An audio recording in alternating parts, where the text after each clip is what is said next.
So did you grow up doing track and all those kind of things? Or Yep, I was a 3-sport athlete. My dad was a three-sport? I was a 3-sport athlete. I come from a small school. Okay. 1A. Do you know about like divisions? I think so. What are the divisions? Because then I could tell you what my school was. Okay, so are you from Utah? Arizona. Oh, we just said that. So sorry. It goes 1B, 2B, 1A, 2A, 3A, 4A. Okay. Whereas in Utah, they go up from 1A to 6A. Yeah. So technically, I would be either a 2A or a 3A here. Okay. I want to say we were 4. Okay. Our school is huge. Okay. Yeah, I graduated with like 100 people. Dang, really? Yeah. Ours was like 800, I think. So it was massive. Yeah, that's like huge. the whole football field was just our graduating class. I wouldn't go. It was nuts. And it was May in Arizona. So it's like so hot. Yeah. You're wearing the robe. You're like, this is the worst. You're like, this is the worst. Yeah. I But graduated. okay, sweet. So it's 3 sports. Mm-hmm. What were the 3 sports? Soccer, basketball, and track. Dang. Okay. So Yeah. lots of running. Always busy. Yes. Yeah. Yeah. That's crazy. good. Yeah. And loved then it. out of there, which one was like, okay, well, running's where it's at. Like, I want to do track. How'd that come to play? My dad was the track coach. I was Helps. Yeah, I guess, but he was the sprints coach. Okay. And so I was just like the bigger kid. I was taller. When I was younger, I was a chunky kid, like I really was. And so my dad's like, "Okay, you're just gonna be my thrower." And he saw this opportunity, a lot of scholarships. He's like, I know you can get one, even like at 8 years old. He told me that. Dang. And so he's like, you're going to throw the javelin. I was like, what the freak's a javelin? I'm like 8. He's like, it's a spear. And the biggest thing was, he said, I'm gonna throw at BYU Hawaii. Like I wanted to go to BYU Hawaii. And then I think in junior high, they canceled their program. Really? Yeah. Yeah, they don't have a sports team, huh? No. I know Rexburg, that's where I went to school. Nice. They don't have one either. And I was really bummed. Yeah. But okay, so javelin, and you're 8 years old, and yeah, I'm sure like some 8-year-olds would be like, for me, if I was 8 years old and my dad was like, "Here's a spear, I want you to throw it," I'd be like, "Okay, this is sweet." But what went through your head? You're like, "Okay, what is this?" No, I was like, no, everyone else in our family sprints. Like, I'm going to be a sprinter, which I was still a sprinter. Like, I still did it, which translated great to javelin. Oh, nice. Yeah. But no, like, I knew javelin was going to be it. But at the time, I was like, no, Dad. No. Yeah, not doing that. No, no. That's pretty cool, though. So, I mean, I kind of got thrown into I'm just trying to make a comparison here. I got thrown into volleyball when I was a kid, and I didn't like it for like the first maybe 2 years.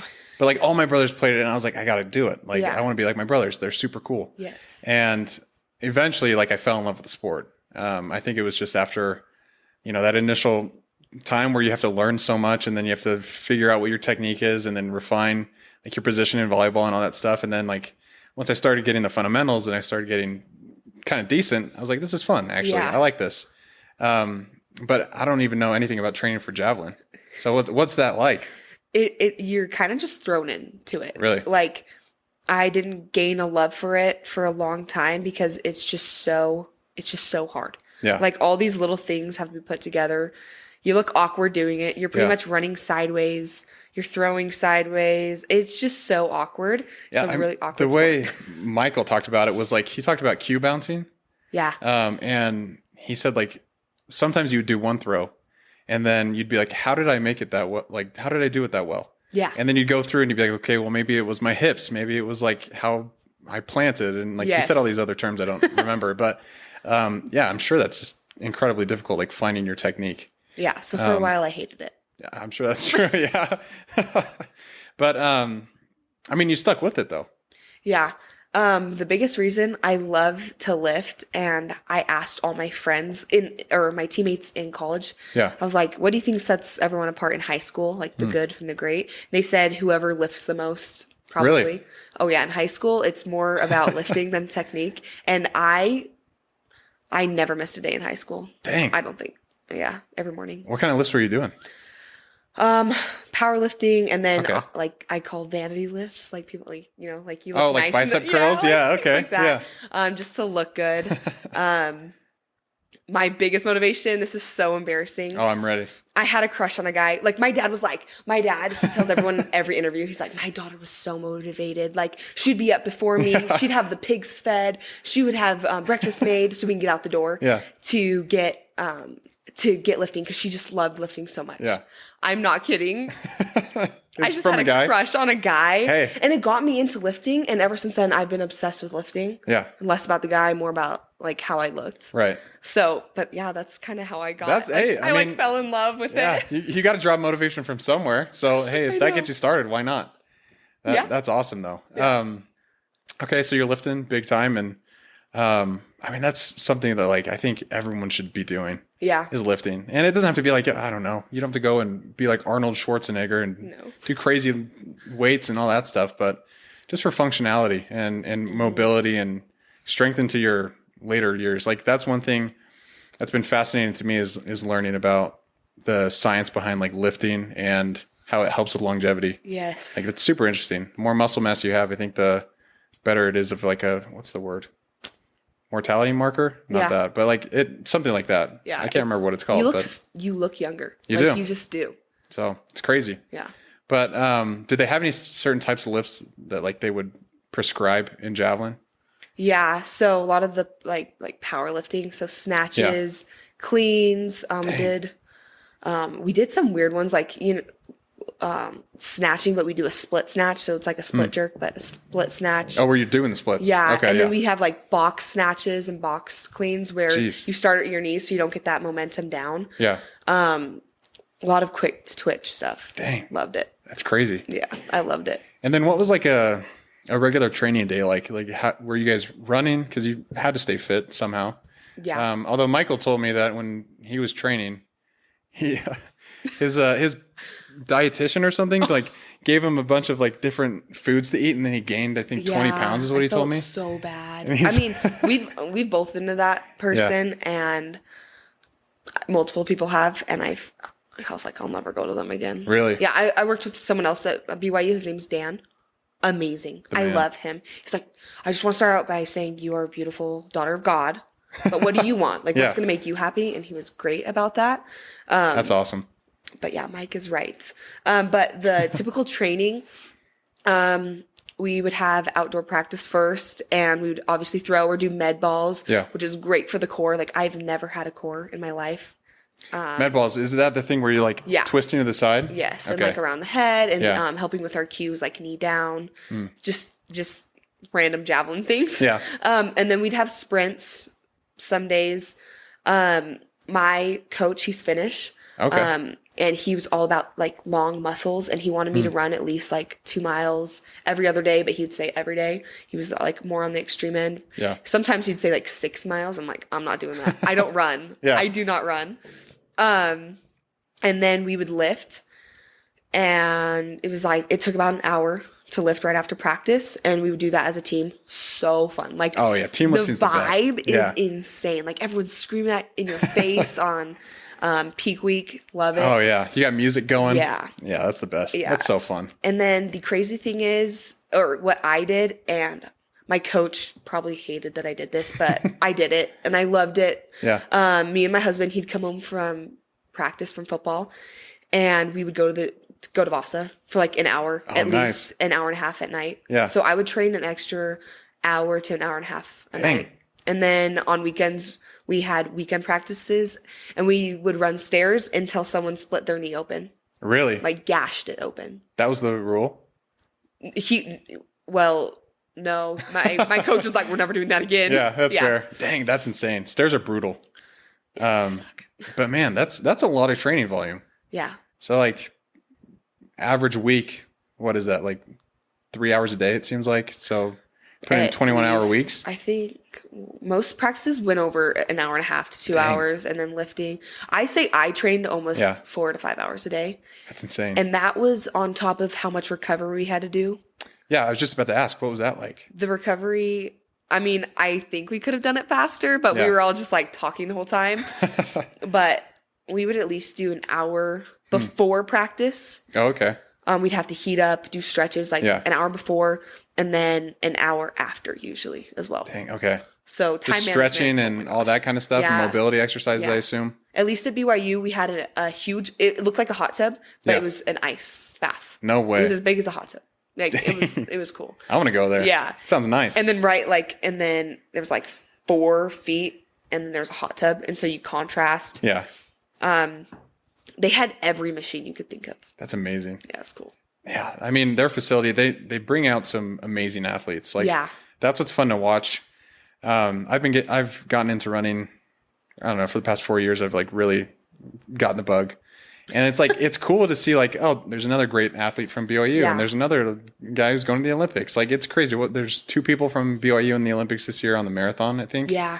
I don't know what other sports, but it's just amazing, like, to see. And I'm sure that comes down to like the leadership and the coaches and everything like that. And what was your coach like?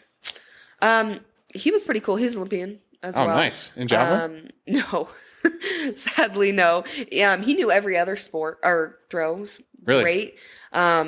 So his name was Nick. He was great for the throws he did throw, and Yeah. he would help as much as he can. I do believe that, and sorry, Nick, if you're watching this, but it's true. Like, I got to a point, and I think Cam and Mike got to a point where it's like we based it on like feeling. Yeah. And he couldn't understand that. So I'm glad he was there, because he'd always have to say, Ashton, pull back, like pull the reins back on me, saying, Yeah. you need to slow down. Like, you're doing enough, work smarter, not harder, which I needed. And me and him would butt heads sometimes. Really? Yeah. Because I just was like, go, go, go. Like, Yeah. yell at me. Tell me how it is. My dad was my freaking coach in high school. Like, my dad would make me cry. Oh, at yeah. every practice. I see. That's the thing, is I can't imagine like my dad being my coach, or like me being my son's coach, because I would just push him. Yeah. It's like a horse. You just keep pushing them until. Yeah. Yeah, it's rough. So, I mean, was that good though, in a sense, like having that contrast of like someone trying to pull you back? And 100%. Like, I am so thankful for him, like, in that way, because I did have other people that were like, hey, let's do more. And then Nick was like, no, guys, you need to pull back. You need to pull back. Yeah. Sometimes I'm like, no, I'm going to do my abs. Like, Right. I'm going to do my core. I'm going to do extra core. That's what I needed as a javelin thrower at the Yeah. time to protect my back. But then I had my Finnish coach. So Nick, his dad's from Sweden. okay. Okay. And then the volunteer coach, Johanni, he's Finnish. Finnish. Okay. So they kind of, I don't want to say butted heads. They never butted heads. Yeah. with Is there a me. rivalry? I don't No, no, but even know. like, in a sense, yes, there Yeah. is. But a fun rivalry. They're not too serious about it. I remember they did butt heads a little bit. My national championship year, they did, and I remember Mike like coming in and saying, "Hey, like, stop! Really? You guys are." They would pull me different ways, and I was kind of getting confused. I'm like, I don't want to disrespect my head coach, like he is Yeah. my coach. But Johanni, I've been working with him since I think I was in junior high. Oh wow. Yeah, Long like time. he was my Yoda. Yeah. Him and Mike are my Yodas. Like, I've always said that. That's a And good Mike- title to have. Yeah, Yoda, right? So Mike came in, he's like, hey, like, guys, stop. Yeah. I still remember that day. I was like, I'm so thankful for Mike. We call him Dirty. So calling him Mike's kind of weird for me. Like, we're talking about the same Mike, right? Michael. Okay. You yeah. call him Michael? We call him Dirty. I Dirty call him- Mike. Yeah, Dirty Mike. I'm gonna call him that now. That's I've good. only called him Dirty. So every Really? time I'm like, hey, yeah, Mike. I'm gonna change his name in my phone after this to Love Dirty, it. and It's- just keep it going. It's in my phone. Yeah. So. Why not? Yeah. That's awesome, though. I mean, obviously, like the coaches, they knew like what to look for in technique and how to refine that a little bit. But what was it like? Like, we'll bring Mike into the picture now. We'll talk about him. What was it like training with people like him, who obviously were also really good at what they did? Yeah. Was it motivating? Was it kind of like competitive? Like, what was it? It was competitive, but not with Mike. I love that we got to train with the guys, because I was always someone that I always trained with guys. I'm not gonna lie. In high school, Yeah. I'm a girl's girl, but I love to compete with the guys. Like, I love to be up there. Mike and I always kind of bounced ideas off of each other. We would film each other. Like, he is just so amazing and like technical. Yeah. He's a technician. So having his eyes there was amazing. Like, having another set of eyes to know like what to, like, you can't see yourself Yeah. except in videos, but still like you show them the video and say, okay, what do you think? Cause this is what I felt and this is what I see, but what do you see? It was fun bouncing ideas off of them. We had another guy named Cam. He was the best javelin thrower. He holds the record right now. At BYU. Yeah, still. Wow. And I think so. Yeah, no, he definitely does.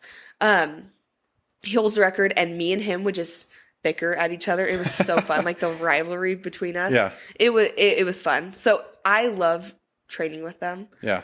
It's great. I think it's also important to, like, not saying that girls are bad, but like training with people who are better than you. Yeah. Like when I was going back to volleyball and that thing, like I would always train with varsity. Yeah. I'd always play with them. I'd always get smacked in the face, or like I'd have to chase balls and fall on the ground like all the time. It was brutal. And then like even now with running, like I try and find people who are better than me and then run with them because it always like pushes me to want to be better. Mm-hmm. And I think there's a lot behind that. Like, and then also with, you see their example, you see what they're doing, you can learn from them and then ask for feedback. I mean, it comes down to the team piece, like having a strong, solid team. Yeah, exactly. Even like, what's it called? Collegiate basketball and volleyball, their practice squad, they have guys. Like they have guys come in. One of my best friends, he was on the practice squad for the girls team. Really? Yes, because they always played against guys because let's be real, guys, they're more athletic. They're bigger. They're stronger. In most cases, they just are, and that's how you get better. So, yeah. I mean, get a bigger opponent. Exactly. It's scary, but so you're a national champion, right? Mm-hmm. That's amazing. Thanks. I mean, what was like? I think it'd be cool to hear what it was like to first get to BYU, and then all the way up to that point, and like what that was like. Yeah, so getting to BYU, got recruited. I had some really good marks. Freshman year, it was great. I had a great year. I think I placed 11th, which as a freshman, that's really good at nationals. Just making nationals as a freshman. So you went to nationals your freshman year. Okay. Yes. Dang. That year I struggled because I'm from Washington. Yeah. I had no family. So I really struggled. I used javelin and lifting as my coping mechanism for that. Like once I'm there, I don't think about anything else. So that was super nice. Sophomore year, very first throw, Arizona, I tore my UCL. Same thing that Mike did. Yeah. The UCL, right? Yeah. Isn't that right there? Yeah. Tommy John. Tommy John, yeah. And everything. Dang, okay. Yeah, so I tore it very first meet, and I was like, oh my gosh, my career's over. Yeah, what does it feel like? It's like a pop? Yeah, there's like a pop and like a pull, and like you grab your arm. And it hurts really bad. Oh. Yeah, so jeez. Instantly my trainer came over and he like felt it. And like he felt mine completely gone. Like you can kind of feel it. He does this weird thing. He was like, yeah, this is completely torn. Jeez. I was like, great, call my dad. I'm bawling. Yeah. Well, I think actually I did not call my dad. I think I called someone else. No, I called my mom. My dad kept calling. I was like, I don't want to talk to him. Yeah. Like I can't talk to my coach. Yeah. Well, no, and I felt so bad. Like he's put everything into this, and I feel like I owe him something. Yeah. And I feel like I just like crushed his dream. And I mean, you always want to make your parents proud. Exactly. It's like, got to live up to that. But exactly. Dang, so that's tough. That was tough. But my dad did a ton of research, and I met with the doctors, and they're like, you come back stronger. Actually, you come back a lot stronger, which is true. I came back a lot stronger. I actually came back in record time. Dang. So we're coming into my sophomore redshirt year. Yeah. A week before, it was like the week of our first meet, COVID happens and they shut down school. Yeah. Oh, jeez. So everyone's like bawling in the locker room. Yeah, everyone's just sad. I'm like calling my mom. I'm like, I just completely rushed my recovery process. Yeah. It's usually like full recovery, I'd say over a year, a little over a year, which mine was not even close to a year. I was throwing. I think I was like throwing full jab at 9 months. Jeez. Okay. Yeah. Which I think Mike did his first. I think he had 2 surgeries, right? Did he? Yeah, he had 2. Yeah. Yeah. The second one he didn't rush, which I like. I think he got it after he went to nationals because like he threw with it torn. Mm-hmm. Which you can, but it hurts so bad, and it's not as strong. Like you really cannot throw. My shoulder was also already hurting by that time, like super bad. They kept saying it was impingement. Come to find out, it wasn't. Like I've fully torn my rotator cuff. Like it's completely Are you serious? Completely gone. I didn't find that out until my senior year though. Is it still torn? Yeah, I never my got the gosh. surgery. That's insane. I just didn't want it. Yeah. They're like, oh, you're gonna have to stop lifting. I was like, You're like, that's not happening. yeah, sorry. Yeah. I'll take it. Yeah. Dang. Okay. So, I mean, it's like setback after setback. Like, it was insane. Like, Yeah. so many setbacks. Yeah. So COVID happened. Everyone is bawling in the locker room. Like, Yeah. it was actually, you know, on SpongeBob when like there's a fire and all of them are like running like that. Yes. It kind of like felt like that. Everyone's throwing their papers. Yes. Yes. Yeah. Just chaos. And another funny thing about that was my husband, he was my boyfriend at the time. Like, Yeah. we've been dating for 3 months. He was sick in bed and asleep when all the news broke and like, hey, BYU's shutting down. So I like call him, I'm bawling. Yeah. I was like, what's going on? I'm like, do you not know? They're sending everyone home. Like, we Yeah. cannot be here.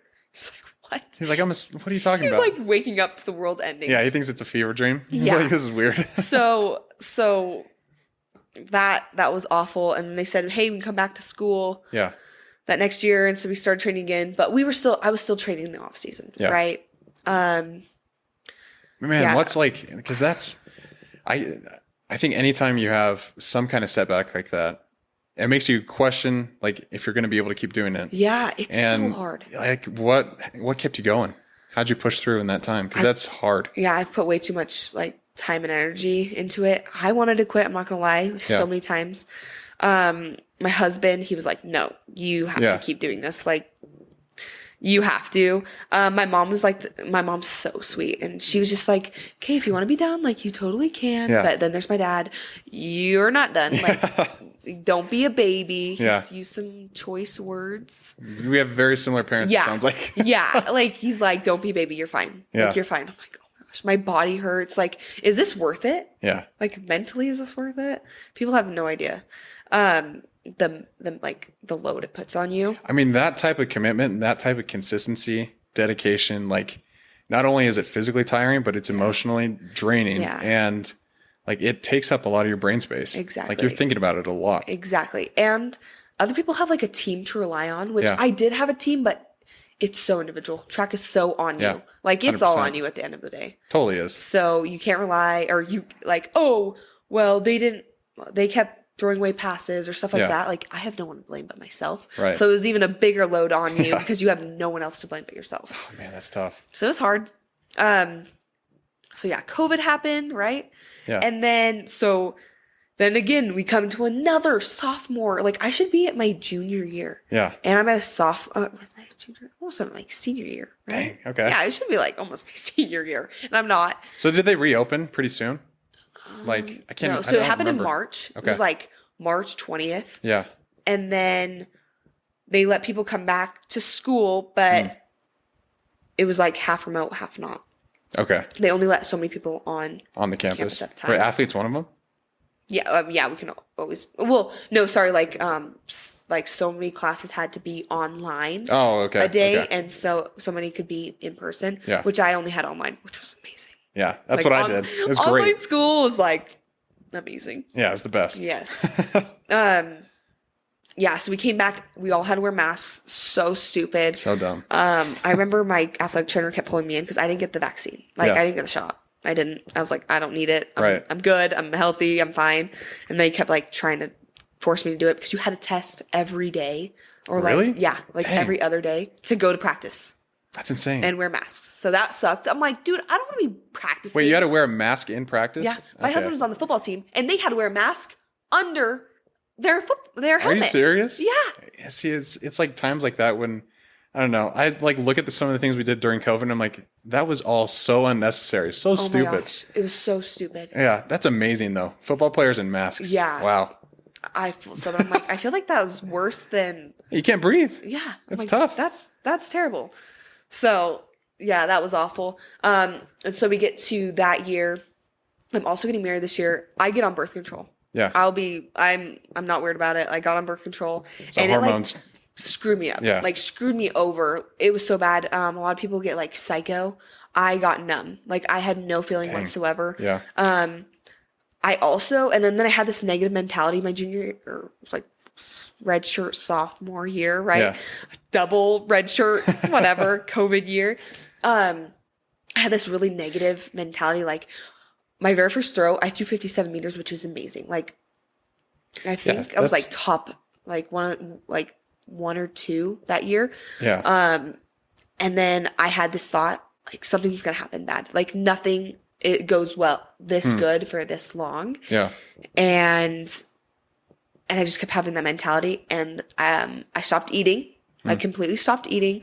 I was having like 500, 700 calories a day. Dang. My dad kept saying, oh, it's because you want to look skinny, your wedding dress. No, Yeah. I literally just did not care. I had no emotions. Yeah.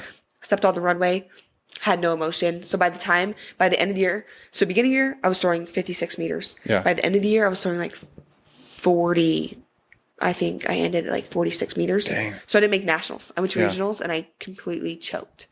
I didn't make nationals. It was so embarrassing for me. It was Yeah. like so embarrassing.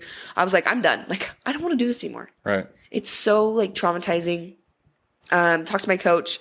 He's like, why didn't you tell me? I was like, I didn't care anymore. Like, Yeah. to be honest. So that sucked. And then my husband was like, okay, what are we going to change? Like, let's change some stuff. So we Yeah. changed everything. Like I made a whole routine. I got on creatine. Love creatine. Creatine's the best. Everyone, I tell 100%. I coach high schoolers, and I'm like, honestly, get on creatine. Yeah. People are feeding their babies creatine, which I don't know. I don't know about I'm like, that. hold on. But people say it stunts your growth. Yeah, I have no idea where that's coming from. I had one of my buddies on the podcast. He's a doctor, or he's nice. he's in medical school, but like he's also just a monster, and he's like 240 pounds, something like that. Okay. He's like my height, but he snatches like 315. He's a monster. Yeah. And he was talking about like creatine. It's like, it helps literally everything. And he's like, the reason why is because it puts water into all your cells. Yeah. And when that happens, you just perform better. Exactly. Like your brain, your body, everything. Yeah. It's crazy. So I don't know. So you got on creatine. Yeah, I got on There we go. creatine. It was great. And my lifts, I remember I was like, my max squat for 3 was like 185. Yeah. By the end of the summer, I was squatting like 300 pounds. Dang. Like, I'm not kidding when I say maybe it wasn't 3. I don't know. That's still pretty good. I mean, I really don't know. It was like insane though. Yeah. I was repping 225. That's all I know. But then my max, I think it was like 280. I'll say. that's still pretty good. Yeah. That's amazing. By the end of my career, I was actually squatting like, oh man, I don't even know. It was over like 3 something. That's it was pretty great. good. It was Yeah. great. I was cleaning over 200 pounds. Dang. Snatching over 70 kilos, which I don't know what that is in pounds. I think it's like 100. Someone's going to get mad at me for this, but like 150. Okay, yeah, which was Maybe? really good for me. That's probably more than that. 175 maybe. Yeah, I have no idea, but like my weights were going up. It was crazy good. And then I fixed my like mental health as well. Yeah. Craig Manning, don't know if you've heard about him. That sounds familiar. He's like Craig this Manning. great sports psychologist. He like helps. Michael's talking about him. That's Yes. why. Okay. Yes. Yeah, that's Craig why. Manning. Your brain doesn't process negatives, so you always have to do it in a positive. Anyways, great year. And then that's the year I won nationals. It was great. And then it was almost like, it was pretty much like my body shut down after that day. It was crazy. Really? I went to go compete for, it was like USA's. I don't know what it was. And I placed like 4th. It was great, Dang. but like I still like my body wasn't functioning at all. Like I could not throw after that. It's pretty much my body's like, okay, you did what you did and you're done. Yeah. So I was debating. I was like, do I want to come back the next year? I do kind of regret it. People ask, they're like, do you regret your last year? I said, yeah. Everything hurt. I had tears in like my labrums and my hips. Really?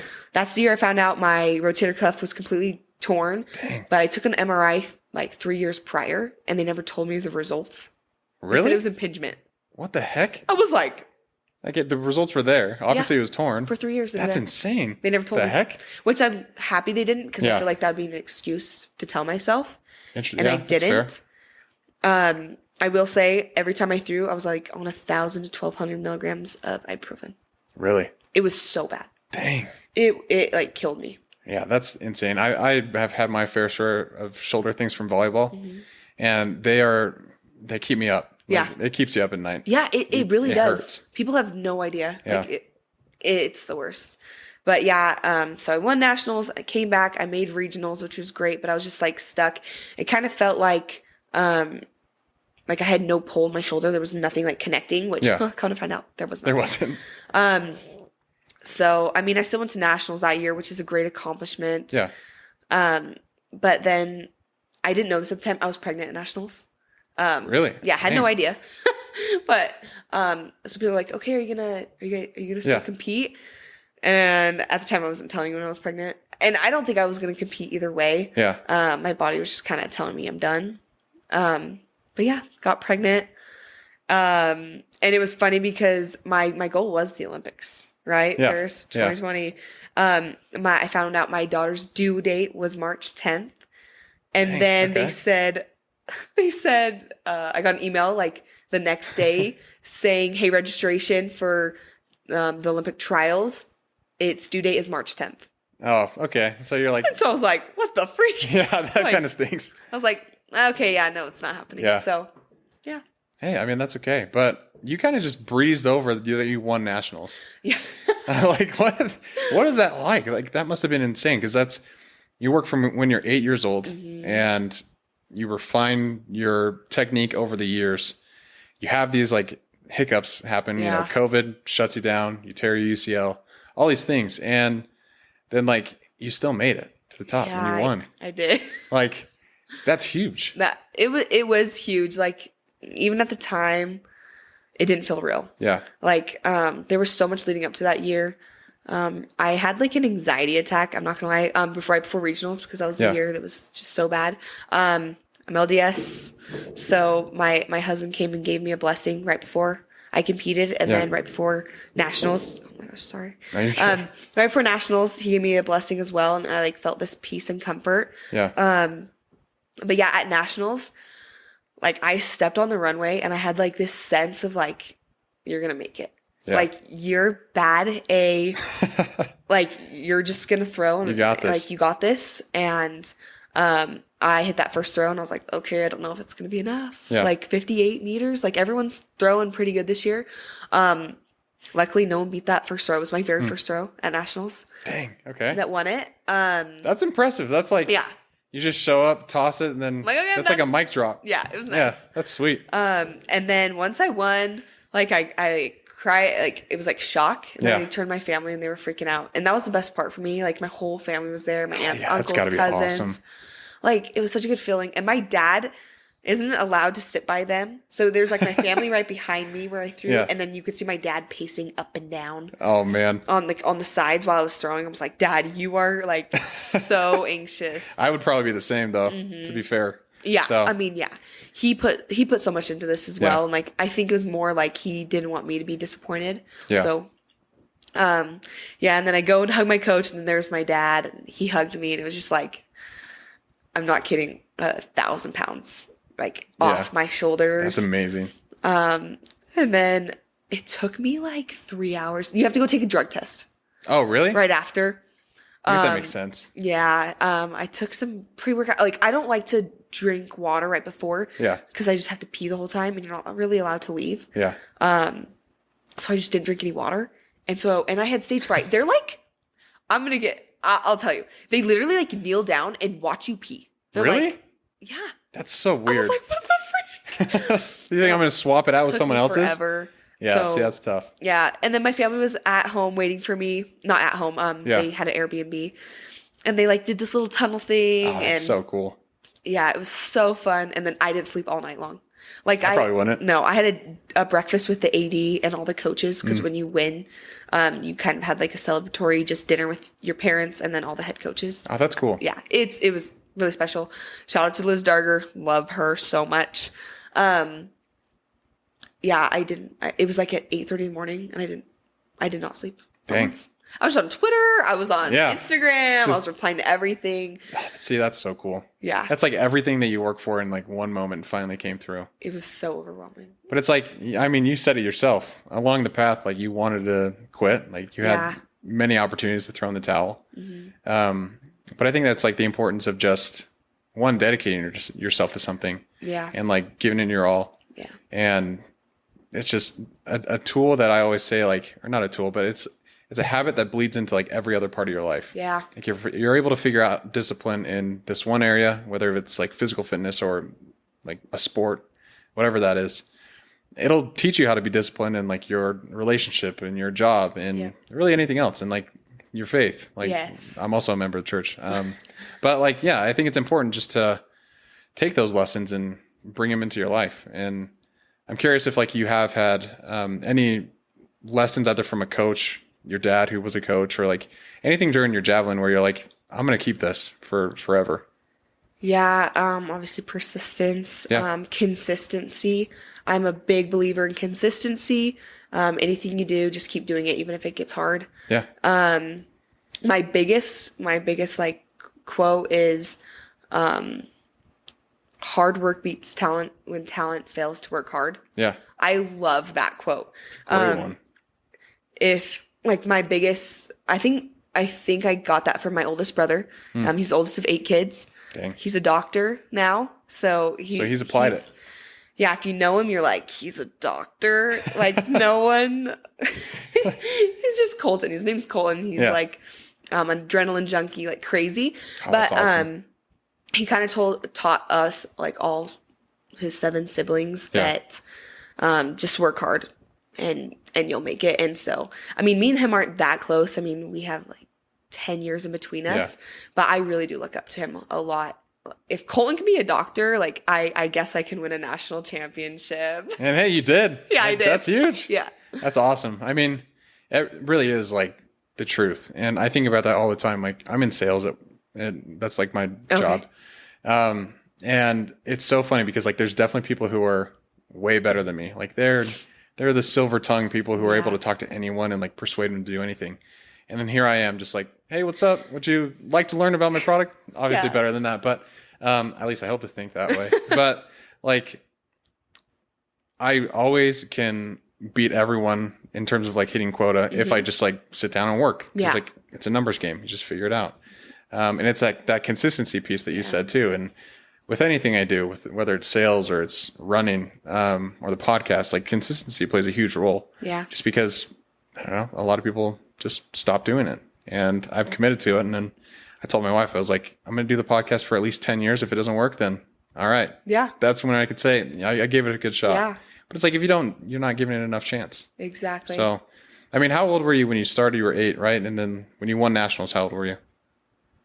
It was 2022. I think I was like 23. Okay. Yeah. I didn't start when I was 8. It was just like the concept. Like my dad like put that in my head. Yeah. I think I started in junior high. We were throwing like little Nerf things. So I think, what do you like 14, 13, 14? Still 14? Yeah. So yeah, I was like 11 years. Yeah. Yeah. That's insane. Oh yeah. No, you're right. 11 years. My math was wrong. No, I was 14 years old when I guess I started. Yeah. Okay. That's crazy though. Mm-hmm. That's amazing.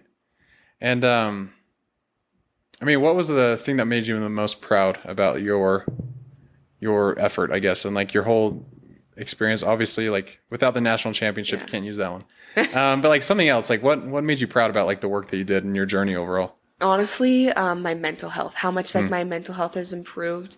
I had a really bad eating disorder. I still like struggle with it every day. It's, something like I want to help other people with. Yeah. But like my mental health was really struggling, and that's something that I took out of javelin. Like I want to be big and I want to be strong. And those are my strengths. Yeah. And I put those strengths to work. Another one is, the national championship one was really good. I mean, that's the kind of crowning moment. But I mean, like mental health is a huge thing too. Yeah. I mean, we all kind of struggle with it in our own different ways, and a lot of it's like silent battles, and people don't know how to ask for help, and that's like I think the biggest thing. I mean, I've gone through depression a few times. Like I think the first time I actually experienced it was when I had no idea what was going on, but for 2 years, like all my health was just in a crisis mode. Yeah. It was terrible. And at the time I was like 210 pounds when like this first started happening. And then like 2 years later, I was 135. And so like, oh my gosh. Yeah. I'm 6'3", like oh my crazy. gosh, 135. Wow. Yeah. I'll have to show you a TikTok after this that I made. Yeah. It's like comparing me then to me now. And it's that's like, crazy. It's pretty insane, but really like a pretty tough moment in my life. Cause like I thought I was dying. Like it was 2 years where doctors couldn't figure out what was going on. Oh my gosh. And at the time, like I was super into like bodybuilding, which is ironic because I'm a little tiny twig. At 135. 135. It's crazy. And so like I started looking up all these guys, and like I would watch all these videos of them on peak week where like they're prepping and they're eating like 1,200 calories a day and working out 4 hours a day and all these crazy things. And they were all talking about their symptoms, and I was like, that sounds like what I have. Like, let's test my blood. Yeah. And then turns out like my testosterone was 53. And like, no way. So I have a tumor in my pituitary gland that like shuts off my hormones and stuff. But during that time, like I was like the most depressed I ever was. And I would go to work, I'd come home from work and just go straight to bed. Yeah. Like wouldn't really eat anything because it was like, well, when your I have no appetite. That low. It was nuts. That's insane. And so like, it's just, I don't know. I mean, from the outside, I looked fine. I think facial wise, like not my actual body. But like the way I was like, you know, interacting with my family, like I was talking to them and people at work, like I try to keep it like, oh yeah, I'm fine and all these things. And I don't know, it's just a tough thing. And interestingly enough, like running has provided that outlet for me too. It's like an opportunity for me to think and to kind of clear up my thoughts and get to the bottom of like, okay, well, why am I feeling this way? Yeah. And I don't know, how have you kind of gained more reins on your mental health a little bit? Or like, what are some things that you've done that have helped? Craig Manning, I've watched all of his classes. That was a big thing for me.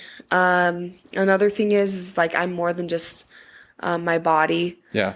That was a really big thing. How do I want to feel about myself? Like, do I want to be thinking about food 24/7? I hated that. Yeah. And then my biggest one, I have a daughter now, and I never want her to like feel what I feel. And I wanted to get that worked out before I have a teenage daughter. When they have these thoughts, like social media sucks. It's the worst. Like, oh my gosh. If I didn't have to do it, I would be off of it. I know. Like that's the thing. Yeah. I'd totally be off of it. Yeah.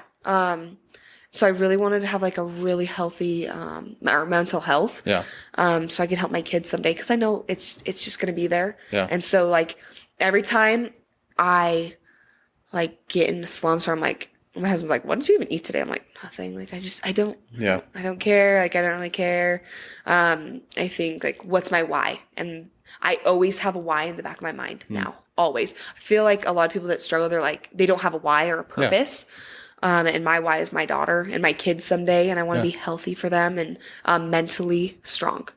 And so my kids will be my everything. Yeah, so, that's huge. Yeah. I love that. I mean, kids, they're definitely big motivators. Yeah. We don't have kids yet, but hoping to one day. And that's the thing. You said it. Like you have to have a strong why. Yeah. With anything that you do, whether it's javelin or if it's like I need to get my mental health in order, whatever it is, like having a strong why behind it is almost your compass. Like it leads you back to where you need to keep your focus. And I think that's really like you explained it perfectly, like having a why. But yeah, I mean, I think one thing that could be cool is like to understand what you do for decompressing, because it seems like you go a lot. Like what is your I guess your recovery protocol now, or like what do you like to do? Is just like take your mind off things. I go home to Washington. Well, okay. Well, do you mean like? So what I do is I go work out. Like that's what I love to do. I guess that's fair. Yeah. But people are like, okay, but that's not relaxing. But to me, it is. Yeah. No, that makes sense. Like you said, running, you love to think and like kind of you're in your own space. I think that's like my most selfish part of the day because I have a daughter. Again, my everything goes towards her. That's just where I decompress. But even going back to javelin and being a collegiate athlete, sometimes I'm like, my coach's name's Nick. I'm like, Nick, I need to go home. It's like a week before a meet, right? I went home between regionals and nationals. There's like a week and a half between it. I was like, Nick, I need to go home. Like, please send me home. Yeah. That's my outlet. I feel like it doesn't matter how old you are. When you step inside your childhood home and your mom and dad are there, it's like, okay, I'm a child again. Yeah. You know? It's like, I can go to the fridge. There's going to be food there. Like I just thinking about it, I just had right now a sense of relief. I'm like, oh, like my happy place. It's home. So home. Yeah. Yeah. That's awesome. I think that's cool. And, I don't know what makes home so special. Being I have 7 siblings, Yeah. 19 nieces and nephews. 19, man. 19. I That's love crazy. my babies. Yeah. I live on a farm in the country. Yeah. It's just so relaxing. I feel like in Provo, everything's like go, go, go. Yeah. Oh, it's insane. Yeah. And then I go home and there's nothing for miles, like That's awesome. miles. And it's just so relaxing. Yeah. And I don't have to think about anything because my mom's there. Yeah. Yeah. You did say that you got up and you fed the pigs before you went and lifted. Yeah. So you guys actually have like livestock and. We used to, yeah. Okay. We did a 4-H and FFA. Oh, nice. Okay. Yeah. And then my grandparents owned a farm. That's cool. Yeah. Loved it. Man, yeah, that's awesome. I took care of goats for a summer. Love that. Yeah, that was one of the worst things I've ever had to do in Arizona. Because like you go around and you like milk the goats and then you're just sweaty. There's flies everywhere. And then you have to go and like clean out the milk and all that stuff. But yeah, no, it teaches you how to work. Oh, yeah. That's impressive. I loved it. Loved it. No, that's huge. I think like that's kind of unique for everyone is like figuring out what your outlet is. But I feel like if you're going to succeed, like you have to figure out what it is. Yeah. You have to know what gets you calmed down. You have to know how to control your mind, like you were saying with mental health and just everything in general, like being that, I guess, advanced in a sport and that technical with everything that you're doing, you have to be so focused. Yeah. How did you build that focus over the years? Like, and what's it like to even be in that moment where you're about to throw the javelin? Like, what are you telling yourself? Yeah. So first I kept a journal. Okay. It was in my notes, like, or on my phone, like in my notes. I had another journal, and I would write everything positive, and I would just embrace it all. Like I am this, like I am strong, I am powerful, like all this stuff. I see. I love that because like that's so important to do. Yeah. I caught myself the other day, like I was just talking bad about myself, like really bad. Which is common. Yeah, it's super common. And then like I was like, I thought about Heavenly Father. And I was like, he would not want me talking about a kid like that. So why would I talk about myself that way? Like it's just bad. And so like I tried immediately reframing it and be like, okay, well, what do I know I'm good at? Yeah. And like things like that. So glad to hear other people do it too. Yeah. That's good. It's like the gratitude thing. Yeah. They're like, I feel so grateful, or I'm like down and I list of all the blessings I have in my life. Yeah. And I'm like, huge. wow, I am rich. Like 100%. I am 100%. so rich.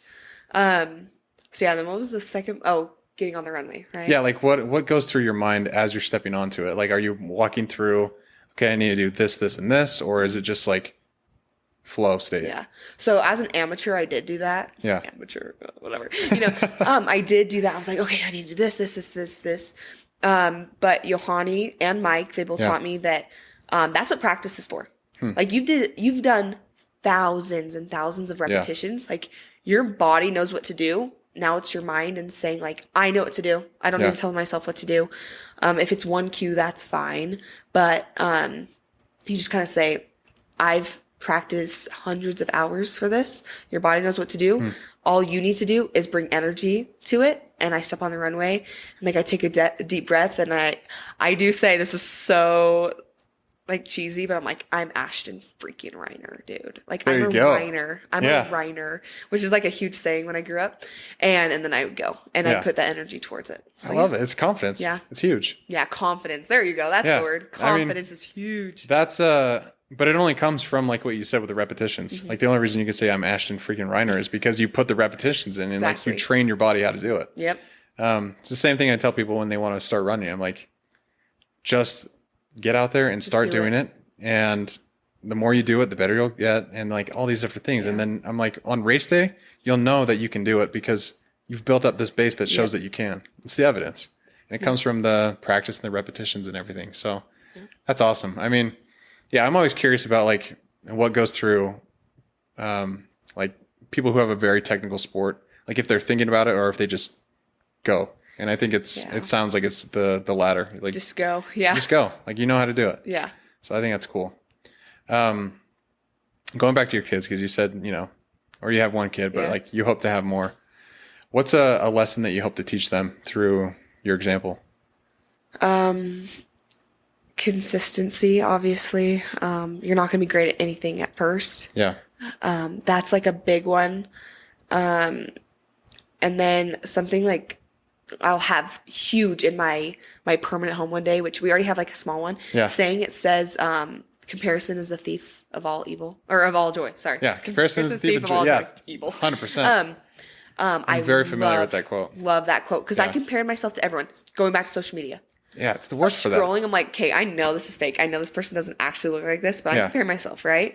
And that's like something big that totally switched my mindset from my terrible season to my national championship season was I stopped comparing myself to anyone and I said I'm my own unique self. And that's what I want to teach my daughters and my sons as well, that you are your own unique self. Yeah. And what works for you might not work for someone else, but it's working for you. Yeah. 100%. I try and make that very clear with like anything that I post about running or anything on social media. It's like, hey, this has worked for me. Yes. It might not for you. Yes. But yeah, that comparison is the thief of joy quote is like ingrained in my head for the same reason. Like there's all these amazing runners on social media who make it look effortless. Like I always bring up the example of Truett Haynes. I don't know if you know who he is, but he's just like, he's just this kid who he's really good. He's not a kid.